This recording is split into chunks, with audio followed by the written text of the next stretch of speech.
In the last few months, I have realized that I'm switching between things very often, so I was curious about how is this problem named.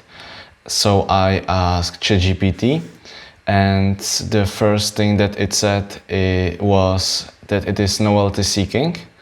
And to explain what novelty seeking is, it is about trying new things and not committing to them and switching and quitting the thing immediately after it becomes predictable or just boring. And some examples of novelty seeking could be shopping new things, and when you buy them you use them for 1 week and then you are not excited as much as you were when you were buying it, so you don't wear the clothes you bought already. Or you just simply switch and do more things at once.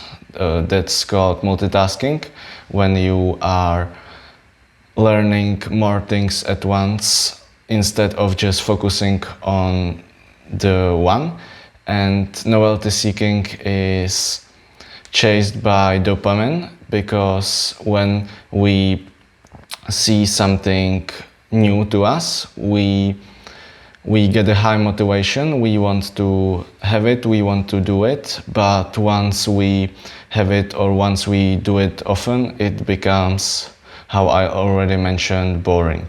But I wasn't really familiar with this issue, so I found out a different one, and it is called effort-reward mismatch. And to explain this, I will show you a picture. And it is basically a problem when we want to learn difficult things such as language or start to learn programming. We see only the reward, what it could be if we learned it, and so we have a high motivation when we start, and usually the start is very easy, and once it becomes easy we are more excited about it, so we start researching what more can I learn. And as you start researching, then you find out that you haven't learned anything yet, and the research will eat you, because you will see all the things that you can do, and instead of focusing on the progress, you start looking in the future and you realize that it is actually difficult to achieve this goal, to be good at this thing. So you get into the valley of despair, and it is where the most of the people quit.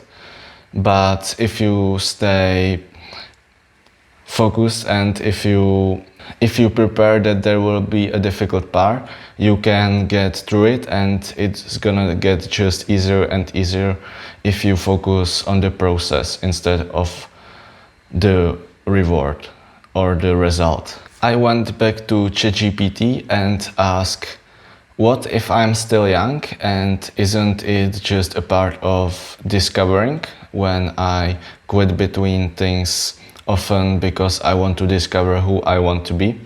And it gave me two names.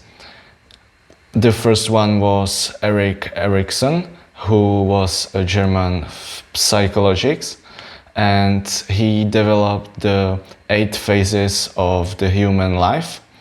And the most important or the most interesting part for us is the teenager or the early adolescent, where we as a people encounter on a role confusion when we don't know who we are, and we just literally try to find possibilities.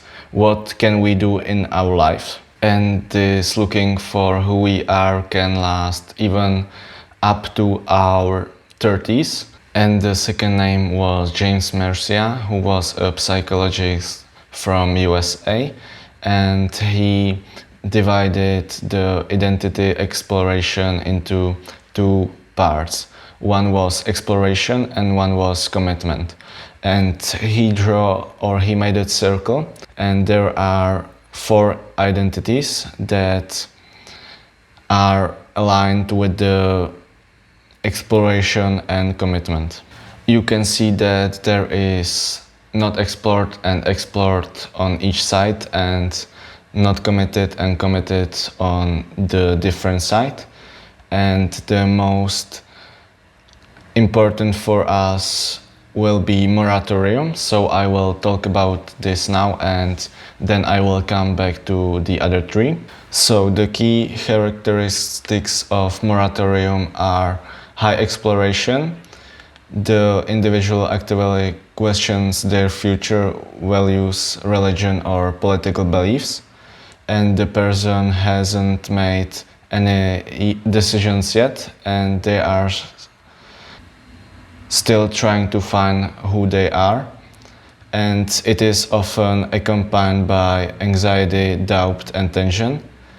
And people in this stadium can often try different lifestyles, jobs, hobbies and ideologies. And here are the other 3 things from the circle. It is from a study that I left in the description, so if you are curious more about this topic, you can read it.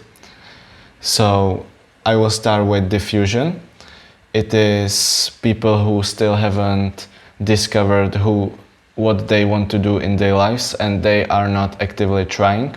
So you can easily convince them to do what you tell them.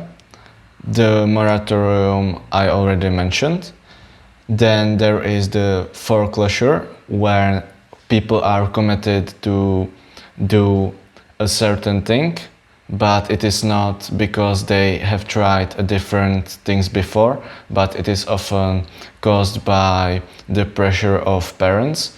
For example, parents want you to be a doctor, so you go to the university for medicine, but you don't really want to go there, or you don't even see any other possibility for you than go to the university, and that's called foreclosure. And then there is the last stage, and it is the achievement. And it is something that we all want to achieve. And if you want to feel achievement, you have to go through moratorium first, because you can't get achievement without exploring who you want to be first. So James Mercier and Erik Erikson were part of the identity exploration, and now I will compare it to the 2 negative ones, to the effort-reward mismatch and novelty seeking. So novelty seeking is led by dopamine, and you can recognize it by jumping in new things very often and quitting early when it gets difficult or boring. And on the other side, the identity exploration is led by trying to find who you are, and it needs some time to get really result or conclusion whether the thing is for you. And you should set a goal to finish before quitting. So now let's get to the last part, and that is the solution. How can we get into the identity exploration without falling to novelty seeking or effort reward mismatch?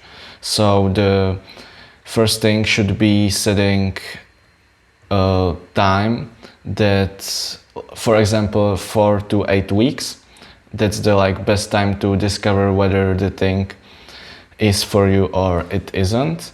And you should prepare that it is gonna be hard, that you may not like it, and you have to get through the valley of despair and continue even if you will not see the purpose why you are doing it. And you should also not do more things at once. So if you want to be a YouTuber, you start YouTube, and after 2 weeks you find out that you don't want to do it, you should not jump immediately to a different skill you want to learn, but rather just really focusing on the YouTube, even though that you don't like it, because you are maybe in the valley of despair and you don't really know yet whether it is for you or it is not. So this was the video. If you have any questions, so feel free to comment, and if you have any experience with this, I will be happy to see your experiences and see you in the next video.